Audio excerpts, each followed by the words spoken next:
Hello students, welcome back Ajanat academy YouTube channel. Myself Randeep Singh और हम पढ़ने वाले हैं class 12 mathematics chapter number 12 linear programming. सबसे इजी चैप्टर है पूरी बुक का, सीरियसली।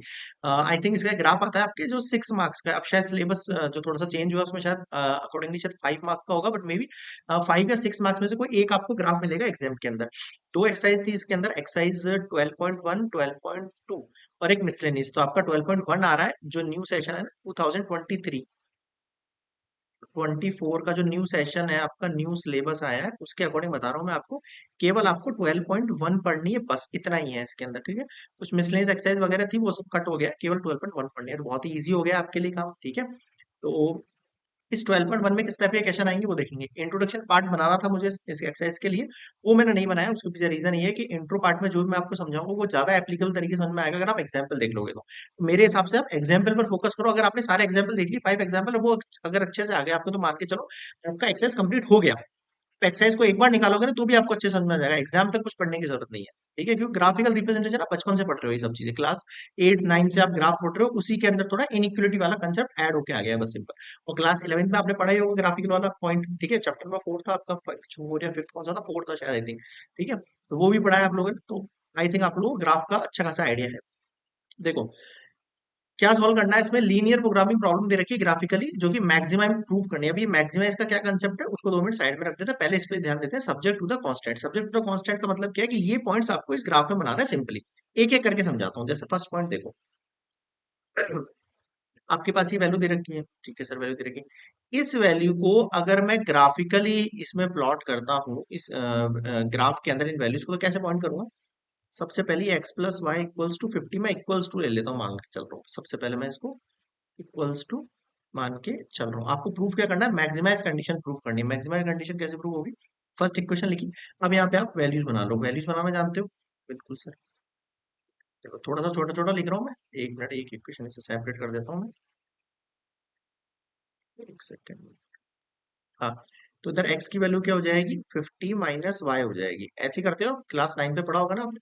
फिर अपन एक टेबल बनाते थे, बिल्कुल सर बनाते तो थे, x और y। मैं y में क्या वैल्यू रखूँ कि ये वैल्यू बन जाए मेरे पास। मान लो मैंने y की वैल्यू रख दी है, मान लो 20 रख दी, y की 20, तो x की कितनी हो जाएगी, 50 माइनस 20, 30 हो गई x की वैल्यू। y की वैल्यू मान लो मैंने 30 रख दी है, तो 50 माइनस 30 कितना हो गया, 20। तो आपके पास यहाँ पर कॉर्नर पॉइंट निकल के आएगा। इनको क्या बोलते हैं, कॉर्नर पॉइंट बोलेंगे हम, फिलहाल के लिए। एक बार सबके निकाल देता हूँ। ये क्वाड्रेटिक क्या निकले आपके पास, 30, 20 और 20, 30, ठीक है सर। अब सेकंड इक्वेशन देखो, 3x plus y equals to 90 है, लाइक दैट। अगर मैं y को यही रखता हूँ, 90 माइनस 3x, आप इसमें किसी वैल्यू को इधर उधर रख सकते हो, कोई फर्क नहीं पड़ता उससे, है ना। अब हम यहाँ पे अपनी टेबल बनाएंगे।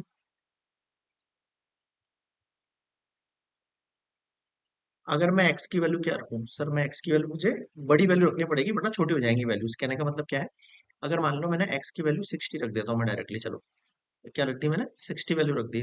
3 6 कितना, ऐसा बड़ी हो जाएगी वैल्यू, तो थोड़ी छोटी रखो, चलो 20 रख लेते हैं ना। 20 रख लेते हैं तो कितना हो जाएगा, 3 टू जा 6, 60 हो गया ये। 90 में 60 गया तो कितना बचा, 30 बच गया, ठीक है सर, ये भी ठीक है वैल्यू तो। अब 20 रख ली मैंने, अब मैं कौन सी वैल्यू रखूँ, मान लो मैं 30 रख लेता हूँ इस बार। कितना हो जाएगा, 3 3 जा 9, 90, तो ये जीरो निकल के आ गया। तो यहाँ पे मेरे पास बने 20 और 30 और 30 और ये जीरो, ठीक है।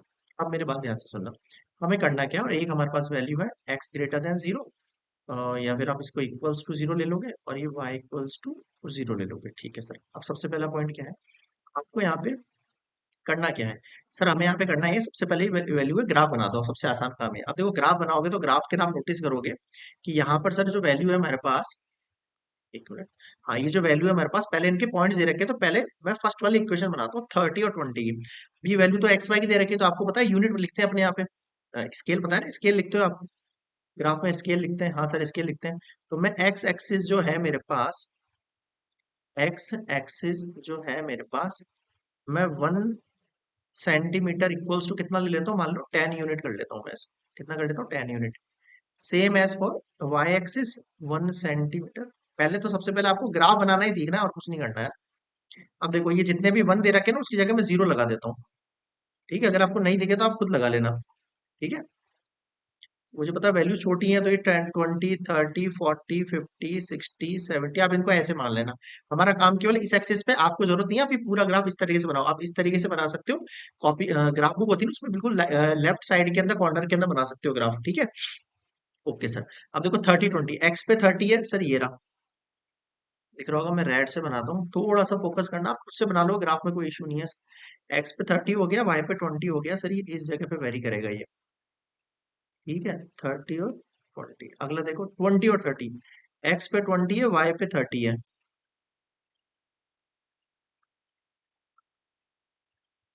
ठीक है सर। अब क्या करना है, आपको लाइन खींचनी है कि यहाँ पे ड्रॉ करना है एक लाइन, ठीक है सर। इसके ऊपर मैं लाइन की इक्वेशन लिख देता हूँ, ये लाइन की इक्वेशन किससे आई है आपके पास, फर्स्ट वाली से आई है,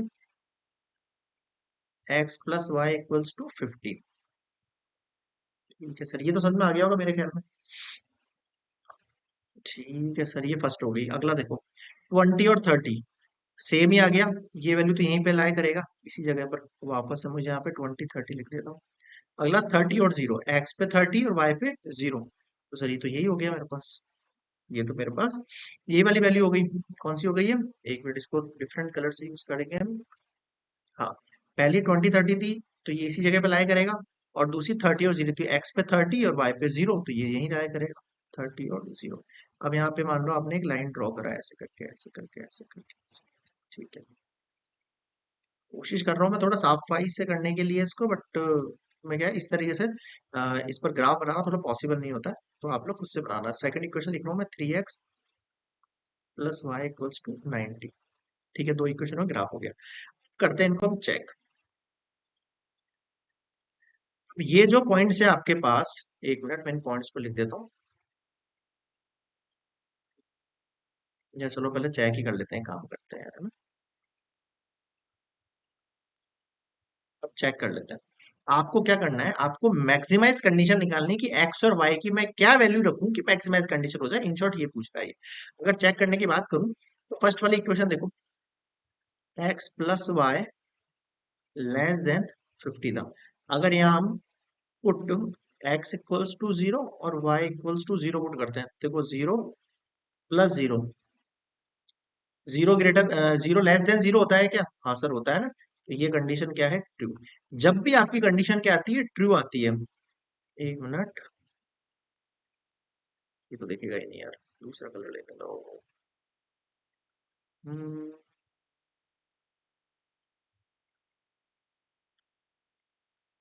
चलो ब्लैक से कर देंगे फिर अपन शेड, है ना। देखो ये वाली कंडीशन को देखो, ट्रू कंडीशन आई है क्या, 0 < <50 होता है, हाँ सर ट्रू होता है। जब भी ट्रू कंडीशन आए तो आपको ओरिजिन की तरफ आना है, और जब फॉल्स कंडीशन आए तो बाहर की तरफ जाना है। फर्स्ट वाली कंडीशन थी ये फर्स्ट वाला पॉइंट था। फर्स्ट वाला ग्राफ किससे बनाया हमने, रेड से बनाया है ना, तो रेड वाली ट्रू आ रही है, तो इसको अंदर की तरफ शेड करेंगे अपन। मान लो आपने ऐसे अंदर की तरफ शेड कर दिया, ठीक है सर, कर दिया। अगला देखो, सेकंड वाला देखो, 3x + y < <90। अब मैं यहाँ पे 0 0 पुट करता हूँ, तो 0 + 0, क्या 0 जो है आपके पास < <90 होता है, हाँ सर ये भी होता है, तो ये भी अंदर की तरफ ही आएगा, ये लो ये भी अंदर की तरफ आ गया। अब आप मुझे कॉमन एरिया बताओ जो दोनों में कॉमन आ रहा हो, जो कि दोनों में कॉमन, x ग्रेटर देन, मतलब x = 0 y = 0, ये ओरिजिन वाली बात कर रहा है, ठीक है। अब देखो कॉमन, आप पार्टीशन अगर फोकस करो कॉमन पार्ट पर, तो ये आपका कॉमन पार्ट है जो दोनों में आ रहा है नहीं आ रहा है, फोकस करके देखना एक बार, अच्छे से दिख जाएगा, ठीक है, दिखा, दिखा, और शेड कर रहा हूँ, और शेड कर रहा हूँ, आराम से समझना है ना, आराम से, बिल्कुल आराम से। ये लो, देखो ये वो एरिया है जो कॉमन है, इसका शेड भी पड़ रहा है इस लाइन के ऊपर, इस वाले पार्ट पर इसका शेड भी पड़ रहा है और इसका शेड भी पड़ रहा है, तो ये वाला जो पार्टीशन क्या हो गया, कॉमन। इनको हम नेमिंग दे देते हैं, इसको हम ओ दे रहा हूँ, इसको मैं अपने हिसाब से ए दे रहा हूँ, और इसको मैं, देखो ये वाला कॉमन पार्ट है ना, इसको मैं बी दे देता हूँ, और इसको मैं सी दे देता हूँ। बताओ समझ में आ गया क्या, हाँ सर समझ में तो आ गया। अब आप ये देखो कि ये जो आपका ट्राइंगल निकल कर आ गया है, एक ट्राइंगल, सॉरी, एक तरीके क्वाड्रिलेटरल का शेप आ गया आपके पास, ओ ए बी सी, यहीं से अपना खेल शुरू होगा एक्चुअली, कुछ आ रहा सर, ठीक है। अब हमारे पास क्या निकल के आया, ये हमारे पास कॉर्नर पॉइंट है, ये क्या है हमारे पास, कॉर्नर पॉइंट्स है। अब इन कॉर्नर पॉइंट्स को किस तरीके से हम अप्लाई करेंगे वो आगे देखेंगे। यहां तक तो क्या था, पिछली जो क्लासेस में पढ़ा था ना आपने, बिल्कुल वही काम है आपका। सिंपल ग्राफ बनाना है, ग्राफ का बिल्कुल इनइक्वलिटी दे रखी है, उसको इक्वलिटी में चेंज करो, मतलब इक्वल्स टू में चेंज करो, सिंपल पॉइंट बनाओ, पॉइंट पुट करो, बस यहां तक तो सेफ है। यहाँ तक तो बिल्कुल इजी है, यहाँ तक आपको कोई दिक्कत नहीं होगी। ठीक है, तो एक बार यहाँ पर पॉज करके आप वीडियो को, ये दोनों पॉइंट्स लिख लो, ये ग्राफ बना लो, एक बार ग्राफ को लेके बैठ जाओ, उसके बाद हम आगे नेक्स्ट स्लाइड पे चलेंगे कि आगे क्या प्रोसेस अपन को लेना है। आगे समझ में आता है? ठीक है, आगे देखना नेक्स्ट स्लाइड पे। ओके स्टूडेंट्स, तो हम नेक्स्ट हम क्या देखने वाले हैं, हमने जो यहाँ पर वैल्यूज देखी थी, ये वैल्यू बनाई है अपन ने, इस ग्राफ के अपन आगे वैल्यूज कैसे सॉल्व करेंगे वो लिख लेते हैं अपन। ठीक है, तो जो आपके पास ये जो शेडेड रीजन था, ये बता देता हूँ मैं आपको, ये जो अपना शेडेड रीजन निकल कर आया था इसके बारे में लिख रहा हूँ। जो आपके पास द shaded रीजन निकल कर आया है, the shaded region in figure is the, ये जो शेडेड रीजन निकल कर आया है इसको क्या कहते हैं, फिजिबल एरिया कहते हैं, फिजिबल रीजन कहते हैं ना, is the feasible reason of the given system of constants. ये चीज आप सब में नोट करके लिख लेना कि जो शेडेड रीजन निकल के आया है फिगर में, उसको हम क्या कहते हैं, फिजिबल रीजन कहते हैं of the given system of constants. ठीक है सर, आगे देखो, फिर हमने क्या देखा, जो फिजिबल रीजन है, the feasible region is the bounded region is the bounded by O A B C. Sir अब इस लाइन का मतलब क्या, बाउंडेड का मतलब क्या हुआ, ये जो चीज एक बॉक्स में पैक हो जाती है ना, एक जो चीज जो एक बॉक्स में पैक हो जाती है उसे आप कहते हो बाउंडेड, और जो खुला हुआ रहता है उसको कहते हैं अनबाउंडेड। और फिजिबल किसको कहते हो, जब हमारे पास रीजन होता है जो दोनों के, जो शेडेड पोर्शन निकल कर आ जाता है, जो दोनों के अंदर कंपाइल कर रहा है, मतलब दोनों दोनों लाइंस की जो, दोनों इक्वेशंस की जो लाइन है उसके बाद जो रीजन आ रहा है जो शेडेड हो रहा है दोनों में कॉमन, उसे कहते हैं फिजिबल, और अगर नहीं होगा तो उसे कहते हैं इनफिजिबल। ठीक है, तो ये जो टर्म्स यूज हो रही है मैं आपको क्वेश्चन के साथ समझाता हुआ चल रहा हूँ एक बार को। ठीक है, ठीक है सर, तो सबसे पहले हमने समझ लिया कि ये जो फिजिबल रीजन है वो सिस्टम ऑफ कांस्टेंट से है, और जो फिजिबल रीजन है वो बाउंडेड है, वो है बीसी के अकॉर्डिंग। ठीक है sir, so we we use, हम क्या यूज करने वाले हैं सर, हम क्या यूज करने वाले हैं, ये जो हमारे पास है ये कॉर्नर पॉइंट मेथड यूज करेंगे, जो हम आगे सॉल्व करेंगे। So we use corner point method. So we use corner point method to evaluate the maximize value of z। बताओ इस लाइन का मतलब समझ में आया क्या? और सर आ तो गया, क्या कहा मैंने यहाँ पर कि हम यहाँ पर क्या करेंगे, कॉर्नर पॉइंट मेथड यूज करेंगे ताकि हम मैक्सिमाइज वैल्यू ला सकें z की। ठीक है सर, आगे सुनो, इसके बाद क्या लिखना होगा आपको, पहले सारे पॉइंट समझ लो, उसके बाद मैं लिखता हूँ यहाँ पर, जो आपके पास दो कोऑर्डिनेट्स आए हैं, the coordinates of corner points O A B C are. अब देखो ओ ए बी सी के क्या क्या पॉइंट वो लिखो। सर अब ओ पे कौन सा पॉइंट है, अब आप मुझे बताओ ओ पर कौन सा पॉइंट है, सर जीरो जीरो है। ठीक है भाई, ये लो जीरो जीरो। अब मुझे बताओ सर ए पर कौन सा पॉइंट है, ए कहाँ गया भाई, ए कहाँ गया, सर ए तो ये रहा। सर ए पे क्या पॉइंट है, अगर आपको यहाँ पे साफ नहीं दिख रहा होगा तो मैं बता दूं, देखो यहाँ थोड़ा सा फोकस करना, ये थोड़ा शेडेड करने के चक्कर में चीजें डिसमिस हो गई है। ये लाइन 10 की थी, ये लाइन 20 की थी, ये लाइन 30 की थी, ये लाइन 40 की, तो 31 लाइन पे एंड हो रहा है, तो ये 30 पे है। एक सेकेंड, तो ये हो गया 30,0। ठीक है, बी का पॉइंट देखो भैया, सबसे इंपॉर्टेंट ही भैया, ये बी का पॉइंट मान लो किसी लाइन की इक्वेशन में बी का पॉइंट बीच में आ जाता है। सर बीच में कैसे आएगा, जैसे ये लाइन है, ये यहाँ और यहाँ पे बीच का पॉइंट आ जाता है, कैसे निकालें सर, आपकी ग्राफ के अंदर तो लाइंस होंगी, तो उसमें तो मेरे हिसाब से आपको मैच मिल जाएगा, लेकिन मान लो फिर भी ऐसी वैल्यू हो जो आपको नहीं मिले, तो उसको सॉल्व करने का क्या तरीका है, आप ये जो दोनों लाइन की इक्वेशन है, अभी फिलहाल के लिए ये दो लाइन की इक्वेशन है, वैसे तो मुझे साफ दिख रहा है यहाँ पे पॉइंट मेरे पास 20 30 का है, कितना है 20 और 30 का, मैं लिख देता हूँ पहले, 20 और 30 का पॉइंट है मेरे पास। ठीक है, और लास्ट पॉइंट का सी का पॉइंट कितना होगा मैं देख लेता हूँ मैं, एक सेकंड एक सेकंड एक सेकंड एक सेकंड। सी वाला पॉइंट 50 या 60 के आसपास से कहीं से जाएगा, मान लेते हैं 50 से जा रहा है। ठीक है, आप ग्राफ एक्यूरेट बनाना थोड़ा सा, स्केल वगैरह तो अपना आप सही चल जाएगा, 50 और 0 पे जा रहा है। मान लो ये पॉइंट आपको ऐसे नहीं मिल रहा है, ये वाला क्रॉस वाला, तो क्या करोगे, इन दोनों इक्वेशन का यूज करो। सर कैसे यूज करेंगे? मान लो आपने एलिमिनेशन मेथड लगा लेना है, मान लो ऐसा 3x plus y equals to 90 और x plus y equals to 50, eliminate करेंगे अपन तो सब्सट्रैक्ट करना है।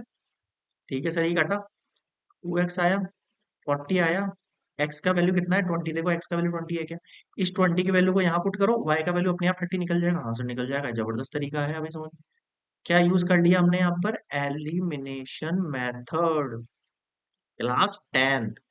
समझ गए? अगर ये पॉइंट आपको नहीं मिलता है तो वैसे आप ग्राफ ऐसे बनाना कि आपके पॉइंट्स आपको लाइंस के ऊपर लाए करते हुए मिल जाए। सर लाइंस के ऊपर लाए करते हुए कैसे मिलेंगे, लाइक 10 20 2 4, मतलब कि वैल्यू जो है पॉइंट्स पे मत लाना, रैशनल वैल्यूज मत लाना, और सारे वैल्यूज जो है इस तरीके से लाना, होल नंबर टाइप से, नेचुरल नंबर, ताकि आंसर्स निकालने में आपको दिक्कत नहीं आए, कहीं पर भी क्रॉसिंग होगी तो इजीली मिल जाएगी आपको, कहने का मतलब ये। ठीक है, नहीं मिले उस केस में मैंने आपको एक मेथड यहाँ पे सजेस्ट कर दिया है। ठीक है, फिलहाल मेरे पास पॉइंट्स आ गए, तो ये मेरे पास कोऑर्डिनेट्स है ऑफ कॉर्नर पॉइंट्स। ठीक है सर, यहां तक भी बात समझ में आ गई है हमारी। The coordinates of corner points O A B C are this this this this. अब आपको क्या करना पड़ता है, अब इसको आपको क्या करना है, नाउ पुट इन जेड, आपको जेड में पुट करना है। तो सर जेड में कैसे पुट होगा, जेड के लिए एक टेबल बना लेते हैं हम, जेड के लिए हम एक टेबल बना लेते हैं। काम करते हैं, इस ग्राफ को यहाँ से हटा ही देता हूँ मैं, बीच में आ रहा है ये लो। ठीक है मामला। हाँ अब देखो, आपके पास जो वैल्यूज बनानी है आपको, सर ये तो हो गए हमारे पास कॉर्नर पॉइंट्स, ठीक है, और ये हो गई corresponding value of Z, corresponding value of Z हो गई साहब। ठीक है सर, आ रहा होगा समझ में सब कुछ एक्यूरेटली। थोड़ा सा ये वीडियो लेक्चर लंबा हो चुका है मुझे पता है, बट उसके पीछे रीजन ये है कि आपको सारे पॉइंट समझाने हैं मुझे। अब देखो कौन कौन से पॉइंट दिख रहे हैं आपको। सर हमें एक तो 0 0 नजर आ रहा है, ठीक है सर, एक हमें 30 और 0 नजर आ रहा है, ठीक है सर, एक हमें 20 और 30, याद रखना जितने कोऑर्डिनेट्स होंगे आपके पास, जितने ये ऐसे ऐसे ऐसे ये पॉइंट होंगे ना, उतने ही ये पॉइंट निकल कर आएंगे, ये चीज आप थोड़ी सी ध्यान देना, नोटेबल है। 50 अब इनको जेड में पुट करो। सर जेड क्या है मेरे पास, देखो Z equals to 4x plus y, यहाँ पर x की वैल्यू 0 पुट करी, y की 0 पुट करी, कितना हो गया, 0 हो गया। x की वैल्यू 30 पुट करी, 3 4 जा 12, 120, और ये 0 120 हो गया। फिर 20 पुट करिए आपने, 24 जा कितना, 4 2 जा 80, 80 प्लस 30 कितना हो गया, ये 80, 110 हो गया ये। ठीक है सर, 50 पुट करी, कितना हो जाएगा, 5 4 जा 20, कितना हो गया ये आपके पास वैल्यू, एक सेकंड रुकना, ये वैल्यू 50 अपन ने यहाँ पुट करी, 5 4 जा 20, 200, ये हो गया आपके पास 5200। ठीक है, एक मिनट, सारे पॉइंट्स में फिर से चेक कर लेता हूँ एक बार, कौन कौन से पॉइंट्स आ गए हैं। एक मिनट, एक मिस्टेक हो गई है मुझसे यहाँ पर, ये वाला पॉइंट लिया था अपन ने ओ ए बी सी, एक मिनट रुकना, ओ ए बी सी, सी का पॉइंट 0,50 आएगा, एक मिनट यार, है ना, एक मिनट एक मिनट, ये 0,50 आएगा, इसको सही कर लो, गलती हो गई है मुझसे एक फटाफट से। ठीक है, इसको करेक्ट करो आप ना, इसको करेक्ट करो, इसको सही टाइम पे पता लग गया, 0,50 है वो ना, वो मैंने यहाँ नहीं देखा उसको, मैंने यहाँ की जगह यहाँ देख लिया। सी वाला जो पॉइंट है ना, वाई एक्सिस पर है ना, वाई एक्सिस वाला पॉइंट क्या होता है, एक्स पे 0 होता है और वाई पे 50 होगा ना, वो मैंने इस पे एक्स पे समझ लिया था। अब इसको 0 पुट करो, 0,50, एक्स पे 0 होगा और यहाँ पे 50, तो ये 50। अब आप देखो इनमें से मैक्सिमम वैल्यू कौन सी है sir, that is maximum value, बताओ समझ में आया क्या? ठीक है, तो आपके पास यहाँ पर इस जो लीनियर प्रोग्रामिंग है इसके लिए जो मैक्सिमम वैल्यू ऑफ जेड आ चुकी है, मैं लिख देता हूँ, hence maximize Z is 120 at, और किसके ऊपर है ये, 30,0 पर है। जब x का वैल्यू 30 होगा, y का 0 होगा, उस कंडीशन में आपका z जो होगा वो मैक्सिमाइज निकल कर आएगा। अब मुझे बताओ क्या समझ में नहीं आया, क्लियर है सारे वैल्यूज? तो थोड़ा सा आपको यहाँ पे ध्यान देना है, ठीक है, वैल्यूज का ध्यान रखना, ग्राफ का ध्यान रखना, कहीं पर भी अगर थोड़ी सी भी आपने मिस्टेक कर दी मामला बिगड़ जाएगा आपका। ये ध्यान रखना, शेडेड रीजन होता है वो फिजिबल रीजन होता है, सिस्टम ऑफ कॉन्सेप्ट के लिए जो फिजिबल रीजन होता है अगर वो बाउंडेड होता है, तो आप यहाँ पे कॉर्नर पॉइंट्स निकालते हो जो वैल्यूड करते हैं मैक्सिमम वैल्यू ऑफ जेड के लिए, और ये कोऑर्डिनेट्स होंगे सारे पॉइंट्स जो आपको यहाँ पे वैल्यू में पुट करना है। क्लियर है यहाँ पे? ठीक है, एक बार वो ग्राफ दिखा देता हूँ मैं आपको, लाइक दैट, ये ना, ये आपके पास बाउंडेड रीजन था, निकल कर आ गया समझ में, क्लियर है यहाँ तक? ठीक है, ये वाली कंडीशन भी आपके पास ट्रू होती है ना, इसीलिए मैंने अंदर की तरफ बनाया था। ठीक है, ये हो गया complete example number one. Example number one में आई थिंक मैंने सारी चीजें आपको इवेल्यूट करके बता दी है, किस तरीके से आपको क्वेश्चन सॉल्व करने हैं, क्या क्या पॉइंट्स हैं, क्या क्या न्यू टर्म्स है जो इसमें यूज होने वाली है।